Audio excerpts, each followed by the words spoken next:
Hey, and welcome to video number 2, which is email organization. Now, before I show you some step-by-step videos, I want to briefly talk about email organization, some tips and tricks that you can use starting today. Now, there's not really a one set rule that you must follow in terms of email organization, but first I want to talk about different types of people. There are different types of users. So if you can figure out which category you fall into, then you can organize your email in a better way because not everybody falls in the same category. First of all, there are people called searchers, people that like to search for their emails. I tend to fall into that category because it's less work.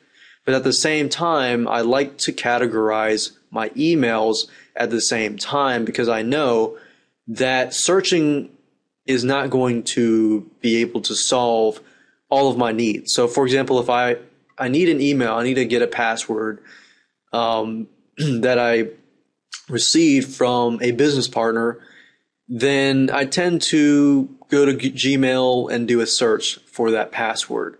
However, what I've found over the years is that it's easier if I actually categorize my emails in different categories. And because I'm a searcher, you still want to, categorize your emails. Then you have a person called a filer, a person that loves to file stuff. These types of people, if this sounds like you like to have everything nice and neat. So basically you are very, very organized. Now, if you're very organized, you're probably thinking, why do I need this video? Well, you're going to learn a few tricks from this video, even if you are organized or you're not.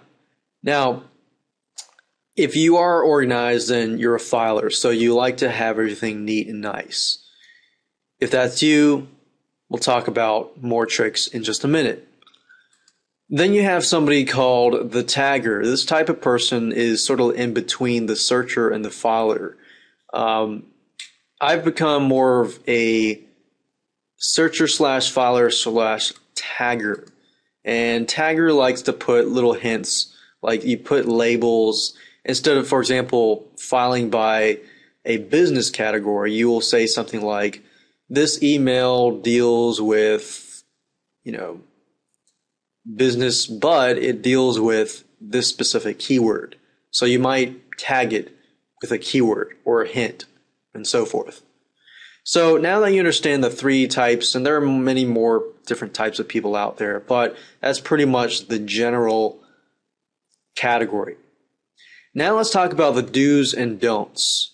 Now I want to talk about the do's and don'ts and categories and so forth before I move to Gmail and Yahoo and show you how to create labels and how to create categories, which are pretty much the same thing. Do delete the spam and unnecessary emails. You definitely want to, on a daily basis, you want to delete the spam. You want to delete unnecessary emails. For example, if you're running an online business, most likely you're signing up on different lists. If you really don't need to be on that list, then I'd highly recommend to unsubscribe from that list. But at the same time, make sure that you delete all the emails in your inbox that have nothing to do with your productivity and so forth. So delete the spam and delete the unnecessary emails at least once a week. But do not delete the sent emails. For example, you know how you send an email, it's going to be saved in your sent folder. For the past 3-4 years, I've never deleted a sent email unless it's an email that is not really needed. But I try not to delete sent emails. That way you can go back to your archive and just in case you need those emails in the future. You definitely want to filter by creating labels and categories. You want to filter by person. So whether you're a searcher, whether you're a filer, or whether you're a tagger, I'd highly recommend that you create a category by person or by business person. Now, you don't have to create a filter in terms of customers, unless that's a major customer. But when I say by person, I'm talking about like business partners, you know, virtual assistants, and so forth. Because a lot of times you'll want to find an email from a certain person, and that'll just make it life easier. Filter by business, filter by expense and income.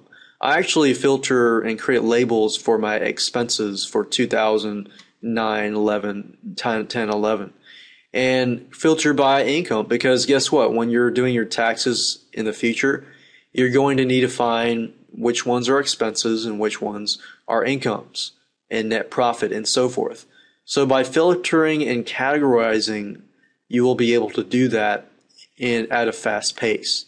And don't be like me in 2006 when I ran my business and I did taxes and I had to find every single expense. And I know that I lost some expenses and wasn't able to deduct that.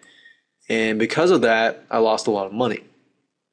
Empty your trash daily and create a to-do folder. A lot of times with email, because I run an online business, I create a to-do list and I email myself. But then I forget what needs to be done and so forth. And by creating a simple to-do folder, you get rid of that problem. Now let's talk about labels and categories in terms of going to Gmail, how do you create a label and category? In Gmail, a folder is basically called a label. At Yahoo, it's called a category. So it really depends on the system, email system that you use. So let's go ahead and go to Gmail and create a label. So to create a label, all you need to do is click on labels, as you can see here. One thing I want to get straight is you want to create a filter and a label, because the difference between the two is a label is like a folder. So it's like it holds your stuff. And then the filter allows you to basically label something. So what I want you to do is click on create a filter. And then what you can do here is, let's say that you want to categorize by person. So anything from, let's say this specific email at email.com, we click on next. And what we want to do is apply a label. What you do is click this, go all the way to it's at the top, click on new label, and we'll call it email at email.com.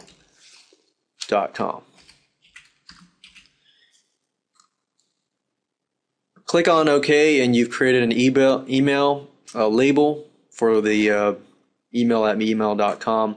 So here you've created the label email at email.com. So anytime email at email.com emails you, it's going to be automatically labeled as this. And then let's say that 10 days later you receive 10 emails from email at email.com and you want to find all those emails. And this would be good for documentation. For example, if email at email, the person here was your business partner and he said, hey, I want you to go back to the emails, look at what we've discussed and document it. Well, it's easy for you because you set up a label and click on create, and then just go down here and click on label email at email. And this will basically help you in the long run when you try to do documentation by person, by business, and so forth. So you can see how easy it is to organize your emails at gmail.com. Let's go ahead and go to yahoo.com.